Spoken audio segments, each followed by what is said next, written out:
بسم اللہ الرحمن الرحیم۔ بیٹے آج کا ہمارا ٹاپک ہے مسلمانوں کا نظریہ ذہنی صحت، یعنی مسلم کانسیپٹ آف مینٹل ہیلتھ۔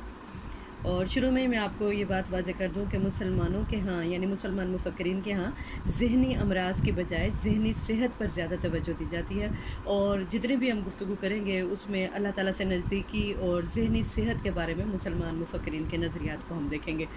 کیونکہ ذہنی صحت کا مطلب ہی اللہ سے نزدیکی ہے، اور ذہنی طور پر بیمار شخص مسلمان مفکرین کے نزدیک وہی ہے جو اللہ سے اپنا قریبی تعلق نہیں بنا سکتا، یعنی مادی دنیا میں اتنا کھو جاتا ہے، مادیت پرستی اس میں اتنی زیادہ آ جاتی ہے کہ اللہ سے دوری اختیار کرتا چلا جاتا ہے، اور نتیجتاً بے چین رہتا ہے، اس کے اندر بے چینی، دباؤ، غم، تشویش، یاسیت، اداسی اور تنہائی جو ہے وہ اس کے اندر گھر کر جاتی ہے۔ تو مسلمان مفکرین کے نظریہ ذہنی صحت میں ذہنی صحت کو زیادہ اہمیت دی جاتی ہے اور زیادہ کام کیا جاتا ہے، کیونکہ مسلمان مفکرین ہمیں اس طرح کی تعلیمات دیتے ہیں اور اس طرح کے طریقہ کار بتاتے ہیں جس سے ہم اللہ سے قریب ہوتے جائیں، یعنی اللہ سے ہمارا تعلق جو ہے وہ بہت بہت زیادہ مضبوط ہوتا چلا جائے اور ہم اللہ کے قریب ہو جائیں، اور مسلمانوں کے نزدیک ذہنی اطمینان، تزکیہ نفس اور ذہنی سکون جو ہے یہ در حقیقت ذہنی صحت کی علامت ہے، اور یہ صرف اور صرف اللہ سے نزدیکی میں ہی ہمیں ملتا ہے۔ اب ہم دیکھیں مسلمان مفکرین کیا کہہ رہے ہیں کہ مسلمان مفکرین کے نزدیک یعنی اسلامی جو نقطہ نظر ہے اس میں ذہنی طور پر صحت مند شخص وہ ہے جو شریعت اور طریقت کی پابندی کرتا ہے۔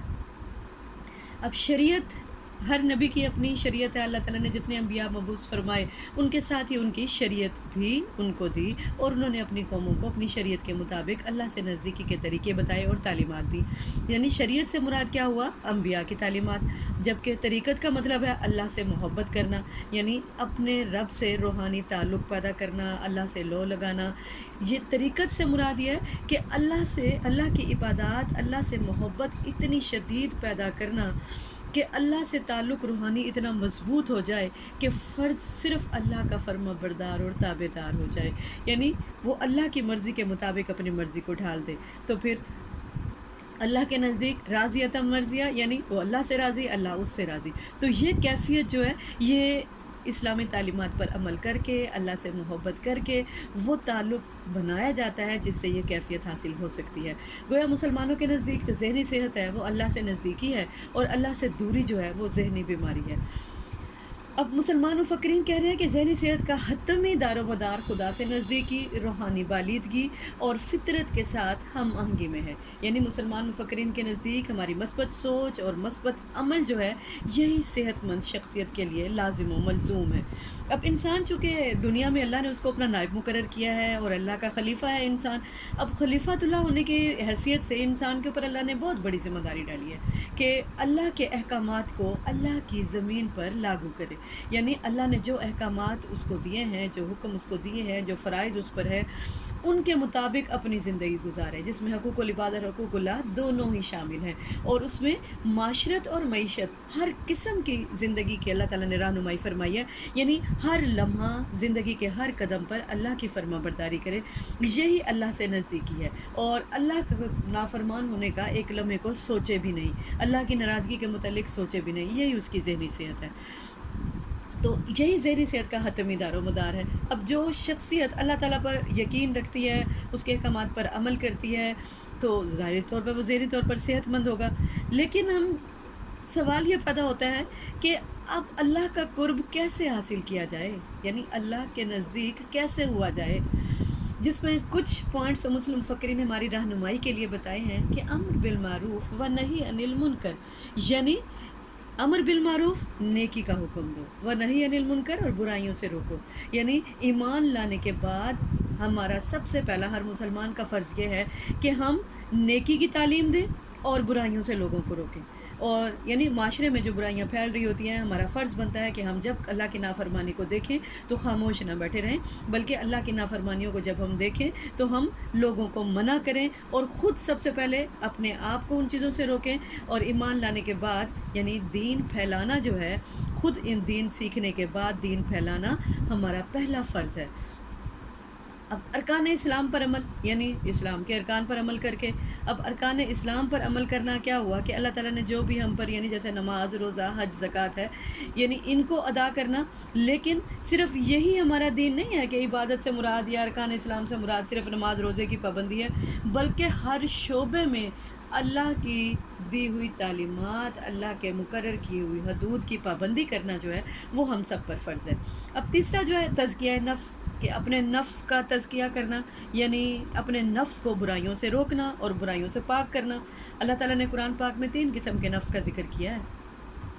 نفس لوامہ، نفس امارہ اور نفس مطمئنہ. یعنی نفس امارہ جو ہے وہ ہمارا ایسا نفس ہے جو ہمیں برائیوں پر روکتا ہے. نفس لوامہ جو غلط کاموں پر ہمیں ملامت کرنے کی توفیق عطا ہوتی ہے اللہ تعالیٰ کی طرف سے. اور نفس مطمئنہ وہ ہے جس کے بارے میں اللہ تعالیٰ نے قرآن پاک میں فرمایا ہے: یا ایھا النفس المطمئنہ ارجعی الی ربک راضیۃ مرضیہ،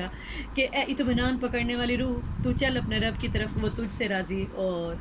تو اس سے راضی. یعنی اللہ تعالیٰ جو ہے اس وقت بندے سے راضی ہوتے ہیں جب وہ اپنے نفس کا اچھی طرح سے تزکیہ کر لیتا ہے، اور پھر اللہ کے ساتھ اپنی مرضی کی، اللہ کی مرضی کے ساتھ اپنی مرضی کو شامل کر دیتا ہے، اللہ کی رضا کے ساتھ اپنی رضا کو شامل کر دیتا ہے. تو اللہ تعالیٰ اس وقت اس کو یہ خوشخبری دے رہے ہیں کہ یا ایھا النفس المطمئنہ ارجعی الی ربک راضیۃ مرضیہ، یعنی اللہ کے ساتھ اطمینان پکڑنے والی روح. تو یہ درجہ جو ہے یہ اطمینان کا آخری نفس کا درجہ ہے. یہ بڑی مشکل سے اور بڑی ریاستوں سے حاصل ہوتا ہے.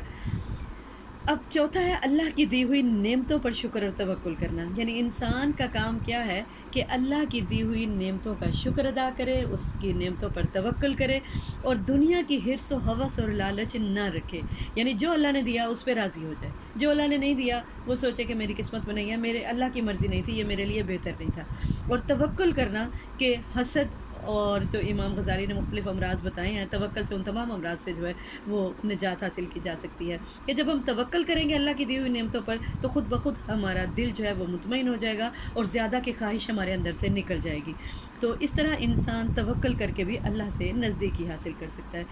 لیکن ہم دیکھتے ہیں کہ آج کل مادیت پرستی کا دور ہے، اور شکر اور توکل کی جیسی نعمتیں جو ہیں وہ کم ہوتی چلی جا رہی ہیں. انسان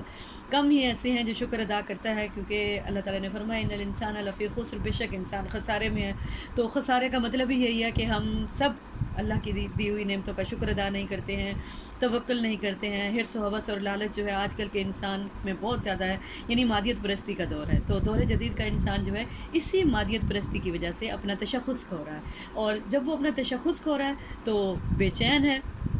اور تشخص کے بحران اور بےمعنی پن نے آج کل کے انسان کو یاسیت، بے چینی، دباؤ، غم، تنہائی، جاریت، بیچارگی اور مایوسی وغیرہ کی طرف دھکیل دیا ہے. یعنی وہ ان چیزوں کا شکار ہو گیا ہے. لہٰذا انسان اگر خدا اور آخرت پر پختہ ایمان رکھے گا، یعنی خدا اور آخرت میں اللہ کے احکامات کو مانے گا، اور آخرت پر بھی اس کا پختہ ایمان ہو کہ جو کچھ میں دنیا میں کر رہا ہوں مجھے اس کا بدلہ آخرت میں ملنے والا ہے. تو اس طرح اگر وہ پختہ ایمان رکھے گا اور اللہ کو راضی رکھے گا تو یقیناً وہ ذہنی سکون حاصل کرے گا.